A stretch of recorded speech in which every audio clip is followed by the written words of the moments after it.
Voici Thierry Janssen.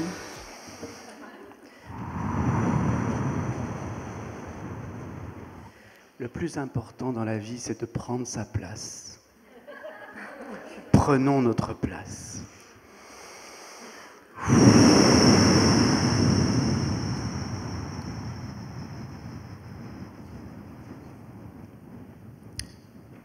Donc Thierry Janssen va prendre la parole maintenant. Thierry Janssen a été chirurgien pendant 11 ans, psychothérapeute. Il est aussi l'auteur de plusieurs livres, certains d'entre vous les ont certainement déjà lus. Livres consacrés à une approche globale de l'être humain et au développement de ce qu'on appelle la médecine intégrative.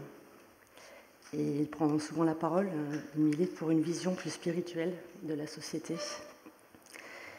Il est également fondateur de l'école de la présence thérapeutique à Bruxelles. Et aujourd'hui, il va nous parler du silence. Le silence de l'activisme à la cognition, à la paix intérieure. Nous l'écoutons.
Natalia, bonjour. Et merci de cette invitation.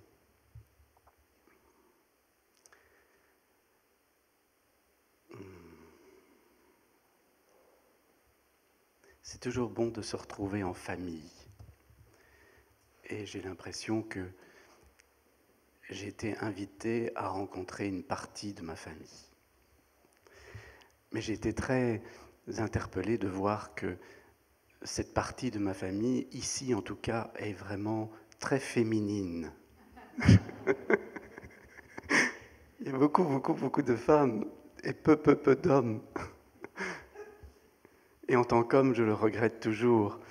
Mais je sais que dans nos sociétés et dans le monde que nous espérons construire pour demain, ce sont les femmes qui vont apporter cette dimension d'accueil, de réceptivité, d'être. Alors tant mieux que les femmes soient là, mais il faut vraiment que les hommes viennent.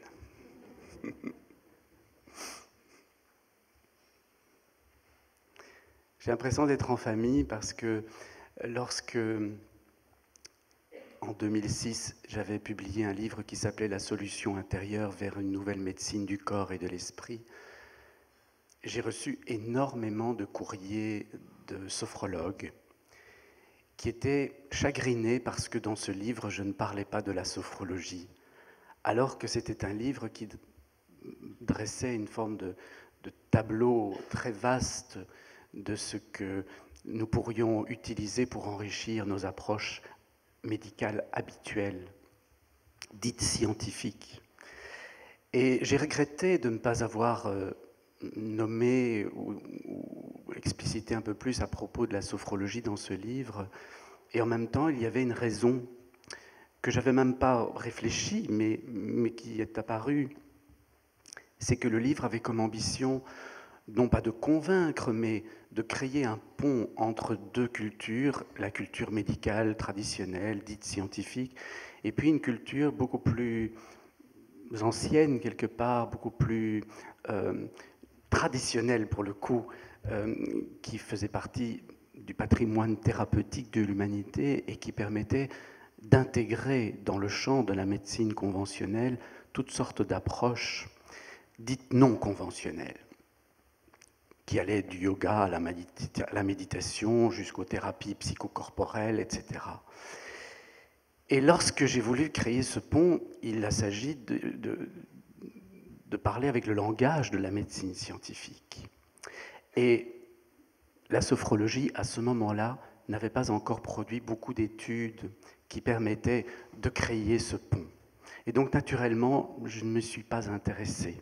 Et c'est un tort, parce que tout ce qu'il y a dans la sophrologie, tous les composants de la sophrologie ont déjà été étudiés scientifiquement et donnent une valeur à cette approche qui a justement la particularité d'être intégrative, en ce sens qu'elle va chercher plusieurs outils qui ont été bien analysés et qui permet de proposer quelque chose de global à l'individu dans sa globalité. Donc voilà, en disant ça, j'espère réparer un petit peu cet oubli de la sophrologie dans la solution intérieure, car il est bien évident, comme me l'ont dit beaucoup de gens qui m'avaient écrit à l'époque, que c'était un livre de sophrologie.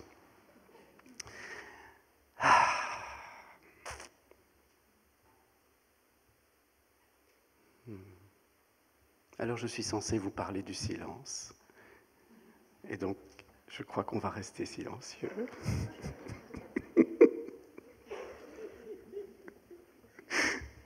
Que faire d'autre?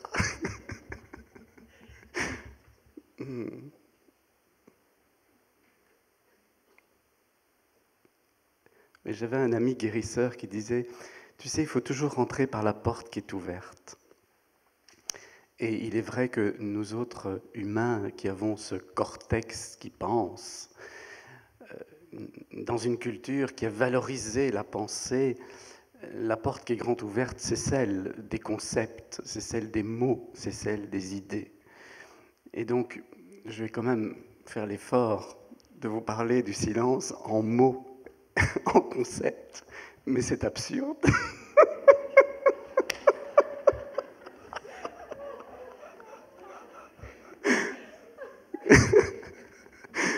Mais bon.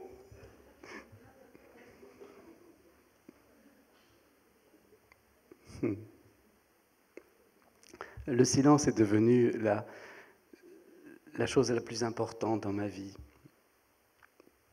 et dans ma pratique et dans mon enseignement. Ça ne s'est pas produit en une fois, mais ça a commencé très tôt dans mon enfance, puisque j'étais considéré être un enfant oisif. Et moi, j'étais simplement un enfant contemplatif. Et il y avait des raisons très névrotiques à ça, parce que j'avais un corps déformé et tout ça, et je me protégeais en étant un petit peu à l'écart et en contemplant plutôt le monde que d'allant vivre dedans. Mais il y avait quelque chose qui n'était pas du tout névrotique et qui touchait à la joie d'être, tout simplement. Et lorsque j'ai passé des années à contempler le monde à l'intérieur et à l'extérieur, j'ai vécu de très grandes joies malgré de très grandes difficultés qui étaient liées à des déformations corporelles et surtout à l'hostilité des autres enfants à mon égard. Et donc le silence, c'est quelque chose que je connais depuis tout petit, qui m'a quitté, ou que j'ai quitté, car le silence ne nous quitte jamais. Le silence est toujours là. Le silence est toujours là. C'est la seule chose qui n'a pas été créée. C'est ce qui contient tout ce qui est créé. Qui a déjà vraiment médité ici? Méditer. Ah, pas tant que ça, hein, pour des sophrologues. Oh! Alors j'ai quelque chose à dire. Alors il y a une raison pour laquelle je suis ici ce matin. Parce que si vous avez déjà essayé de méditer, c'est-à-dire d'auto-réguler votre attention dans l'instant présent, et de simplement constater ce qui surgit dans le champ de la conscience, à savoir des sensations, des émotions qui naissent de ces sensations et des pensées qui naissent de ces émotions. Si vous êtes en méditation en train de constater ce qui surgit dans le champ de la conscience,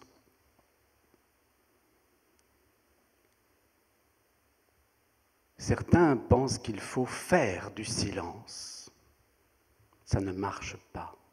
Parce que plus vous allez essayer de faire du silence, plus vous allez penser, plus vous allez vous stresser, avoir des émotions désagréables et des tensions dans votre corps.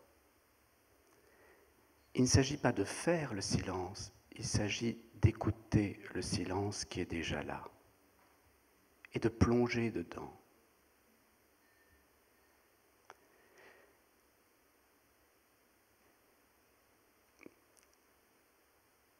Plusieurs idées se bousculent en moi au moment où je vous parle et j'essaye de les raccrocher pour en faire quelque chose de cohérent. Lorsque j'ai écouté les présentations ici ce matin, j'ai tout de suite senti une tension en moi lorsque le mot « esprit » a été utilisé.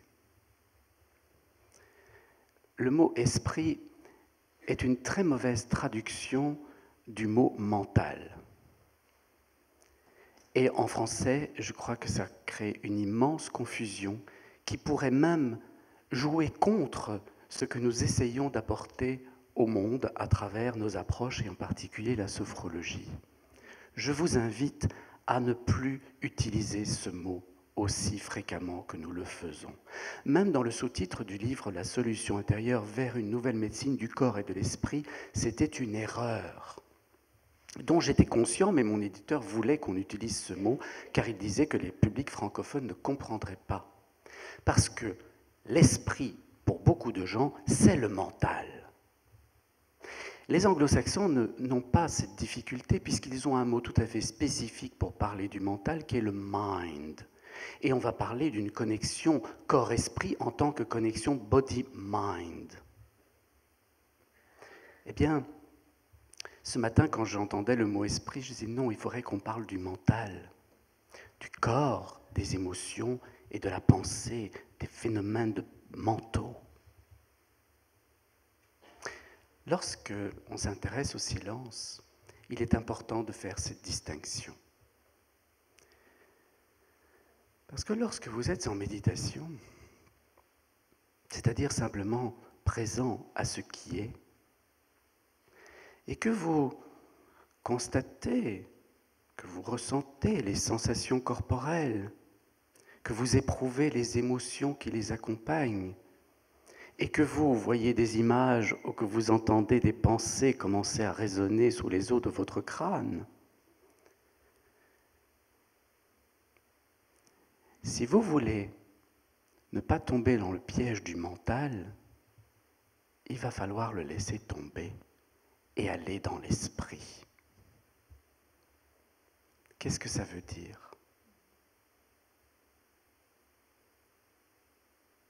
Eh bien, je voudrais en faire l'expérience avec vous tout de suite. Je vais vous inviter à vous installer. Si possible, le corps légèrement en alerte, car la méditation est un état tout à fait particulier qui consiste à être à la fois attentif, vigilant et détendu, calme et serein. C'est un état très particulier, et pour nous ici qui connaissons la sophrologie, nous savons que c'est un subtil équilibre entre l'activation sympathique et la détente parasympathique. Pour y arriver, je crois qu'il y a une première étape indispensable qui est de se poser, de se déposer et de se reposer. Se poser, prendre une pause, un moment, un instant, mais aussi prendre une posture. Et cette posture doit être à la fois alerte, vigilante, mais apaisée. C'est la raison pour laquelle il était intéressant d'avoir le dos non pas appuyé contre le dossier, pour rester dans cette petite vigilance. Vous redressez bien la colonne vertébrale, vous étirez légèrement la colonne cervicale, comme si un fil vous suspendait par le sommet du crâne. Pour y arriver, il est plus simple de rentrer légèrement le menton. Vous ouvrez bien la poitrine, la colonne thoracique est bien droite, les épaules sont à l'aplomb des hanches, les mains sont posées sur les cuisses, face vers le haut, vers le bas, on s'en fiche. Et les pieds sont bien en contact avec le sol. Je me pose.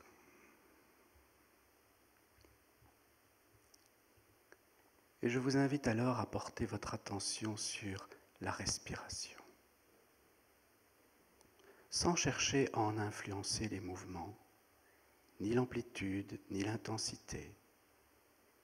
Simplement, notez l'inspire, notez l'expire.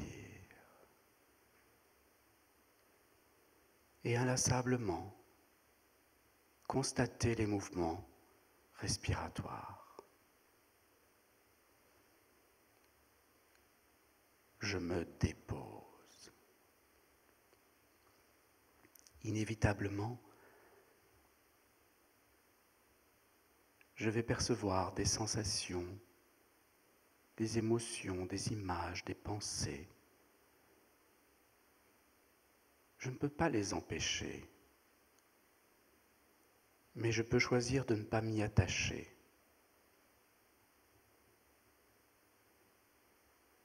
Et je reviens tout le temps à la constatation des mouvements respiratoires.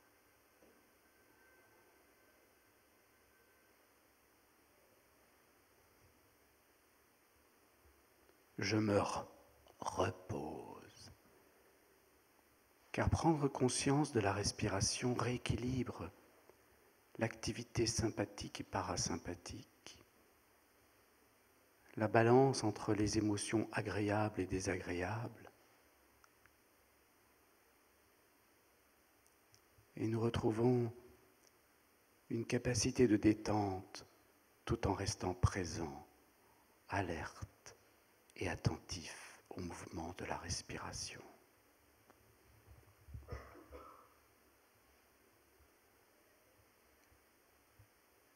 C'est le moment de passer à une seconde étape. Et je vous invite à porter votre attention sur la poitrine,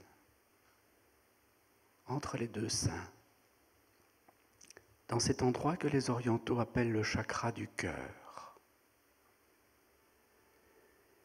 Et toujours en constatant les mouvements respiratoires, je vous invite à détendre la poitrine, à profiter de chaque inspiration pour l'ouvrir, ouvrir l'espace à l'intérieur. On n'imagine pas à quel point le thorax est tendu, contracté.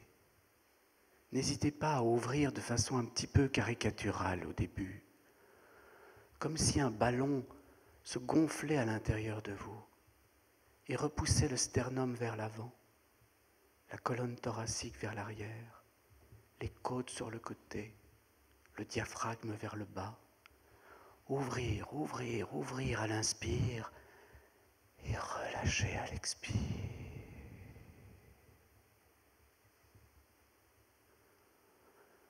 Ouvrir la cage thoracique et sentir l'espace qui s'ouvre à l'intérieur de vous.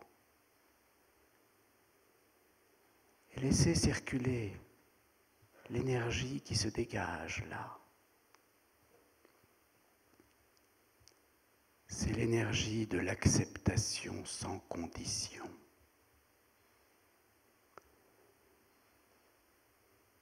Vous ouvrez l'espace dans lequel tout naît et tout disparaît.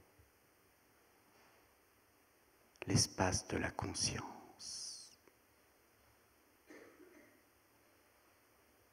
Le faire physiquement, libérer cette énergie d'acceptation sans condition, aide à faire taire les jugements du mental.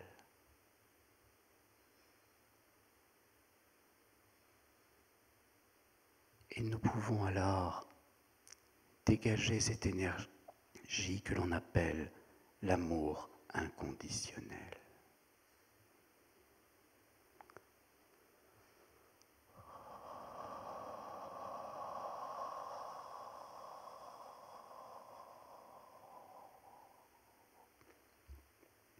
Peu importe les sensations, les émotions, les pensées qui surgissent dans le champ de la conscience, en ouvrant la poitrine, en libérant l'énergie de l'acceptation, vous créez l'espace de conscience. Vous permettez à la conscience d'accueillir tout cela.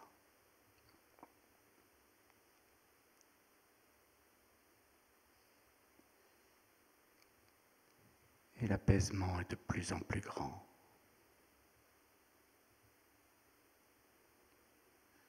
C'est le moment alors de passer à une troisième étape.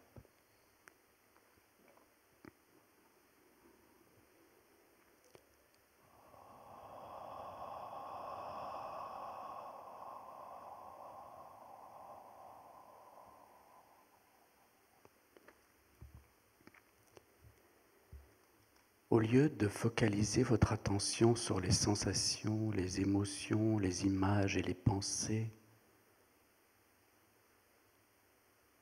maintenant qu'elles ont tendance à se calmer, à se ralentir, je vous invite à écouter ce qu'il y a au-delà, au-delà des sensations, au-delà des émotions, au-delà des pensées. Je vous invite à écouter le silence à l'intérieur.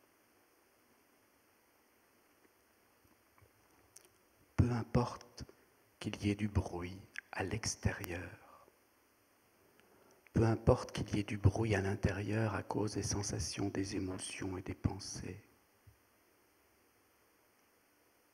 le silence est toujours là, à l'arrière-fond, tout au fond.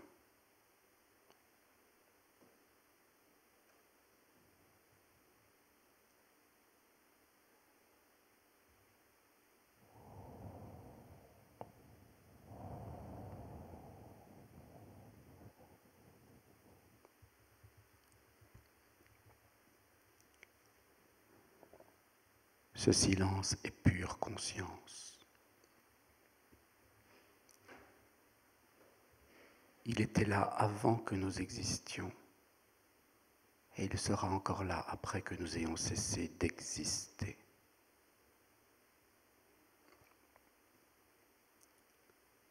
Ce silence est paix, acceptation de ce qui est. Il est amour inconditionnel.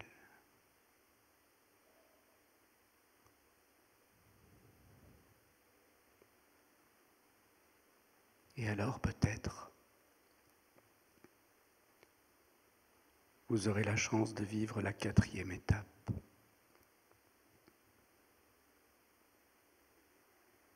Lorsque le mental qui a tendance à s'identifier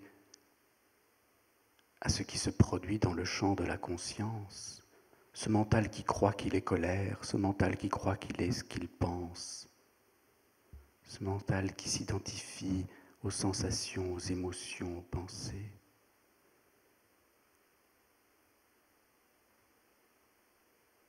À force d'être accueilli dans le silence de la pure conscience,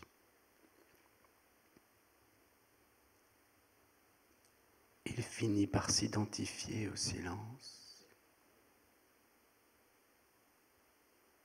Et ce mental qui disait « je », ego en latin, se dissout dans la conscience.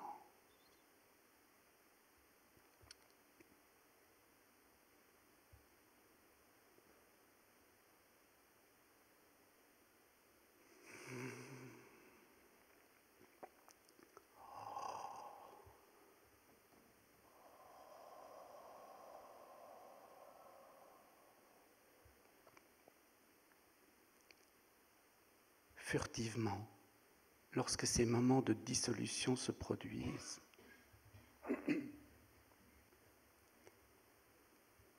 La conscience s'éveille totalement.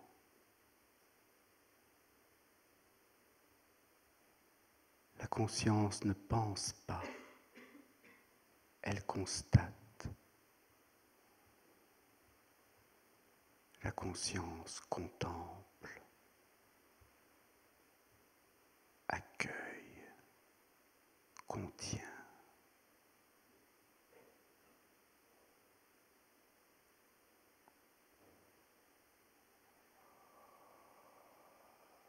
Si nous pouvons aborder nos consultations, si nous pouvons aborder nos relations de cet endroit,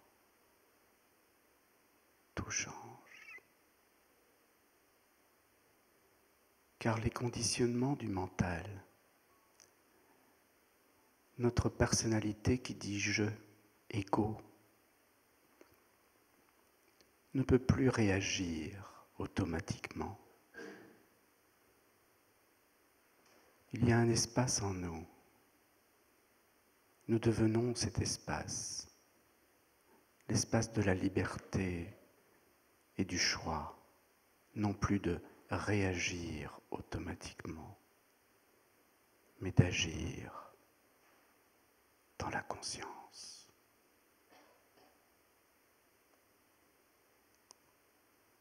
Oh.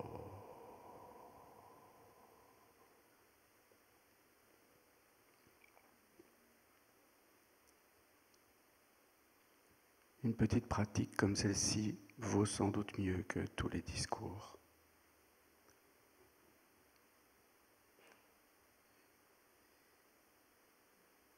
Lorsque l'on fait un voyage, on a besoin d'une carte pour savoir ce qu'il y a à visiter en chemin.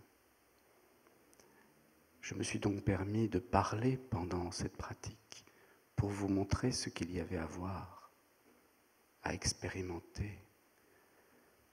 Mais je vous encourage à la transmettre dans le silence.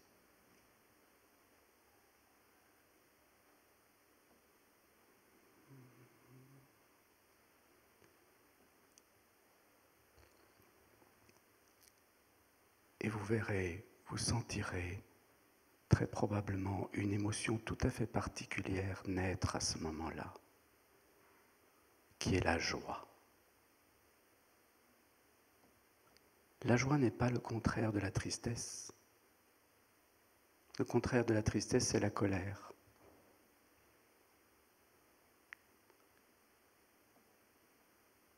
La joie n'est pas le contentement. Contentement, tristesse et colère appartiennent au domaine de notre personnalité. La joie vient d'ailleurs. Elle vient de cet espace de pure conscience, qui est pure source de tout ce qui est dans l'expérience. La joie vient de la vie, de la conscience qui est en nous. Si je me permets de vous partager ça ce matin, c'est parce que cette toute petite pratique m'accompagne 10, 20, 30 fois par jour. Et elle est, je crois, une des voies les plus simples, mais les plus efficaces pour permettre l'éveil de la conscience. Et remarquez bien que je n'ai pas dit pour permettre d'éveiller la conscience ou de s'éveiller ou d'éveiller notre conscience. Non. Il faut pouvoir se mettre en retrait. Il faut que l'ego, le je, le moi s'efface pour que la conscience puisse se manifester, se révéler, se réveiller. Car la conscience n'est pas quelque chose de personnel. La conscience n'est pas quelque chose d'individuel. La conscience est non personnelle. Elle est en tout. Elle est partout.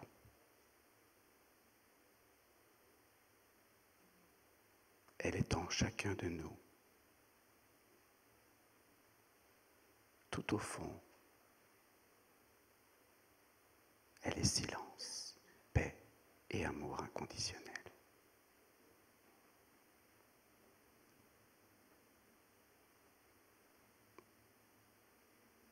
Merci.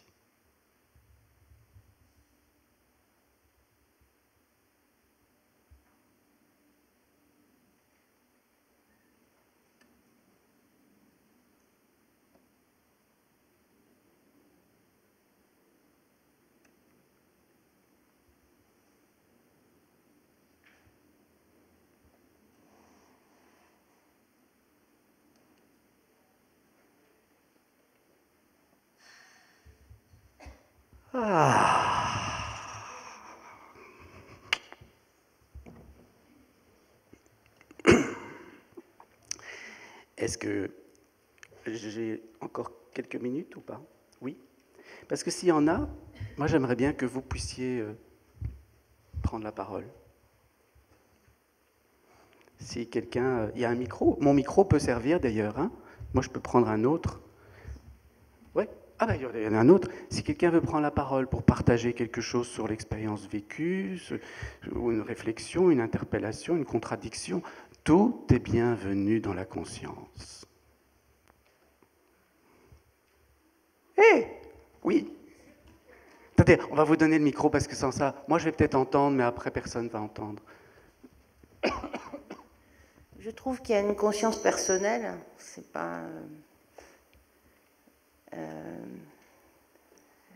Vous dites la conscience est en tout. C'est très spirituel pour moi. Et ce que j'ai découvert dans la sophrologie, c'est la découverte de la conscience personnelle.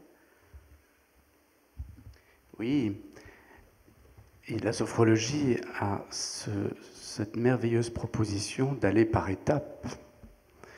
Mais il me semble que les dernières étapes nous emmènent là où je vous emmène, c'est-à-dire dans ce que l'on appelle la pure conscience. Hein? Atman ou Brahma, dans la tradition védique de l'Inde, par exemple. Hein? Mais vous savez, l'Occident vit des heures très difficiles parce qu'il arrive au bout de sa logique. C'est en tout cas comme ça qu'en tant que citoyen du monde, j'observe les choses. Et l'Occident a eu une merveilleuse expérience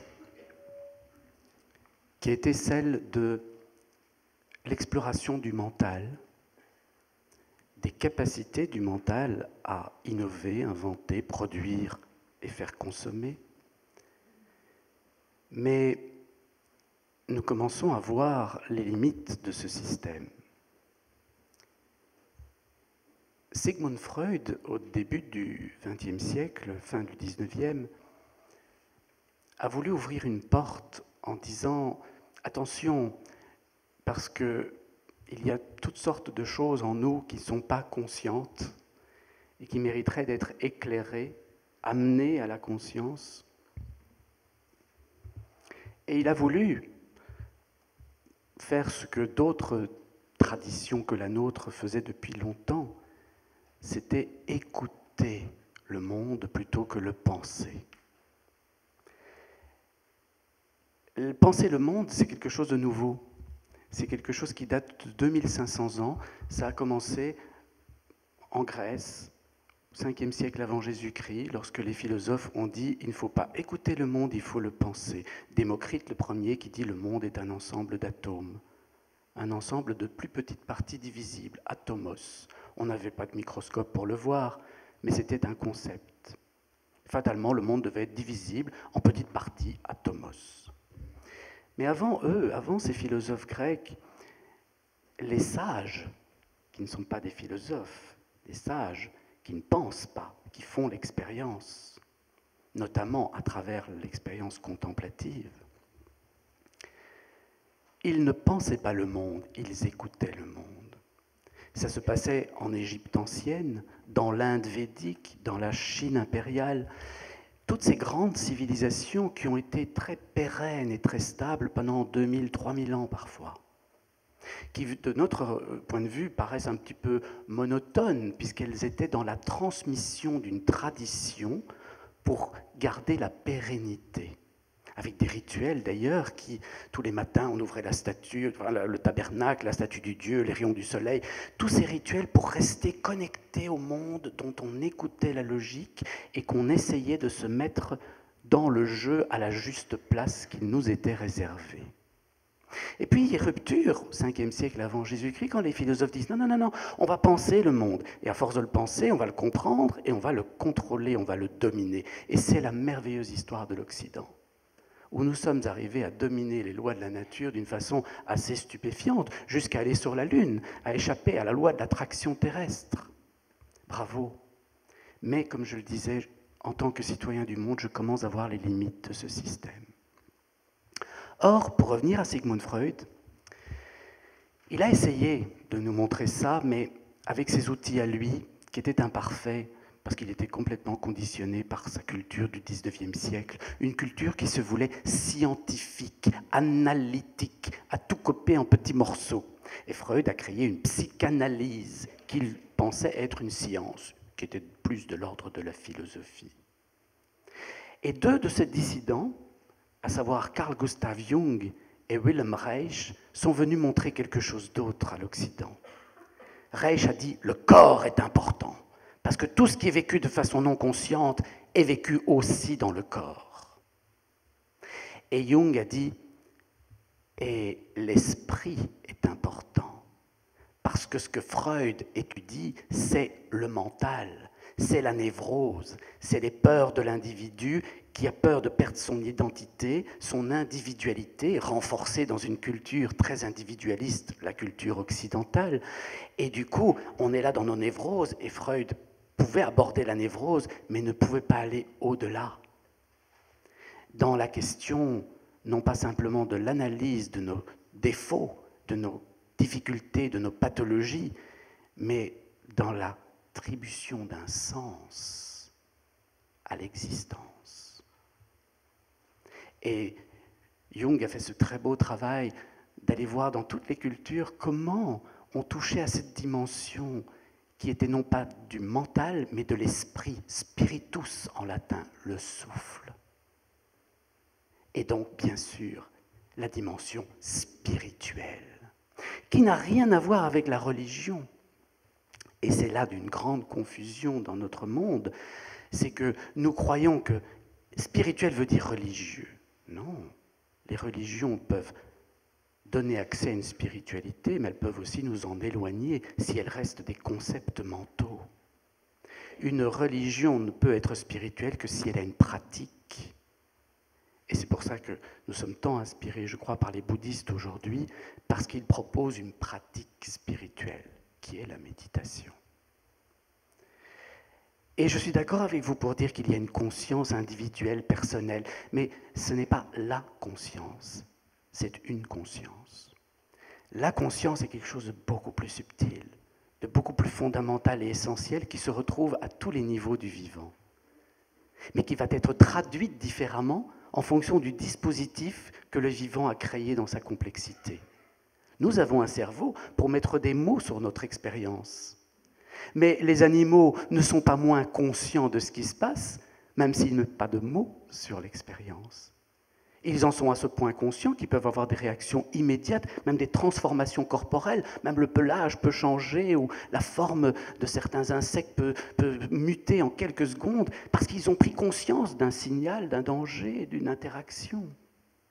La conscience est un phénomène, et le phénomène, et ce n'est pas étonnant que c'est la phénoménologie, comme le disait Natalia, qui est venue nous montrer cela. La conscience est un phénomène beaucoup plus profond que la petite conscience individuelle. C'est simplement ça qui fait que notre monde pourra quitter le névrotique et le chaotique pour entrer dans le spirituel et l'apaisé. Cette dimension-là, qui fait qu'on ne sera plus en train de se battre entre philosophes pour savoir qui a raison, qui a le bon terme, qui a le bon concept, mais qu'on sera simplement entre hommes sages, entre femmes sages, qui seront capables de dire « Hey, l'essentiel, c'est cette pure conscience qui regarde qui reste paisible, silencieuse et aimante. Et cet amour n'est pas une acceptation béate de tout ce qui est avec résignation à la clé. Cet amour, c'est simplement l'acceptation de ce qui est et la question de qu'est-ce que je fais avec ça pour respecter l'essentiel, le paisible, le silencieux, élément en moi et en chacun. Mon message peut paraître un petit peu illuminé, christique, je vous assure.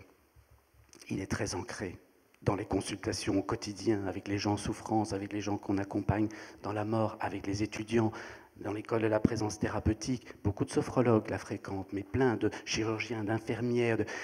Je ne suis pas là pour faire l'apologie de cette école, mais je trouve ça merveilleux de voir tous ces professionnels de santé qui ont compris qu'il y avait une autre dimension et qu'il faut pouvoir l'assumer aujourd'hui. Et je terminerai en disant, parce que ça me tient tellement à cœur, je terminerai en disant qu'il y a un an, exactement, le 25 avril, il y a un an, j'avais une conversation avec Jon Kabat-Zinn. Qui connaît Jon Kabat-Zinn ici? Ouais.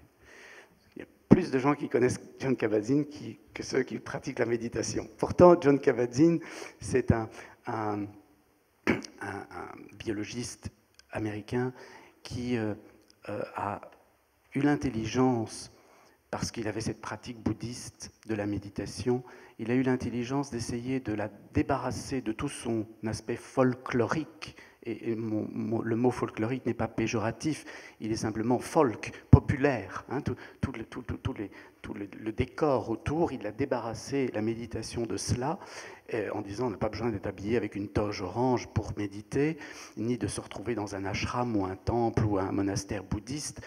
Et il a essayé de l'introduire dans le monde médical, déjà dans les années 70, 70, 80, et ça a donné cette approche que l'on appelle la mindfulness. Hein. Mindfulness qui d'ailleurs, à propos de traduction, a été très mal traduite en français par pleine conscience. Ce n'est pas la bonne traduction. Mind, c'est le mental. C'est le plein mental. C'est la pleine attention, la pleine capacité d'être attentif à ce qui est dans l'instant. C'est la première étape de la méditation. Mais j'ai essayé de vous faire entrevoir qu'il y en avait d'autres derrière. Et j'étais avec John il y a un an, et nous parlions de tout ça, et il y avait eu une interpellation dans une conférence qu'on avait donnée sur justement des aspects plus spirituels. Et je voyais que John était très réticent à parler de ça. Et donc en aparté, après je lui dis « Mais pourquoi tu as l'air si frileux d'oser même prononcer le mot spiritualité ?» Il m'a dit « Ouh, mais c'est un mot sulfureux, c'est très dangereux parce que ça va créer du rejet. » Je dis « Mais non, il faut juste expliquer ce que c'est la spiritualité et ne pas le confondre avec le religieux. Notre monde a besoin de spiritualité. Nous ne serions pas là à nous parler s'il n'y avait pas eu des millénaires de spiritualité dans le monde, qui ont pris des formes différentes, avec des expressions religieuses particulières. Mais la spiritualité, c'est la compréhension de l'esprit des êtres et des choses. Et quand on va tout au fond dans l'expérience, on comprend que l'esprit, ce qui reste, l'esprit comme l'esprit de sel ou l'esprit de l'alcool, vous savez, ce qui reste tout au bout quand on a distillé, eh bien, c'est le silence, la paix et l'acceptation sans condition. C'est ça qui reste. Quand on a compris ça, on peut alors participer à un autre monde, basé sur une autre façon de percevoir et de se percevoir. Voilà, c'est une longue réponse pour une petite interpellation. Mais ça me tient tellement à cœur, parce que je vois, quand on voit comme ça les choses, on dit « Oh, ça serait si simple !» et en même temps, c'est si difficile de faire ce chemin.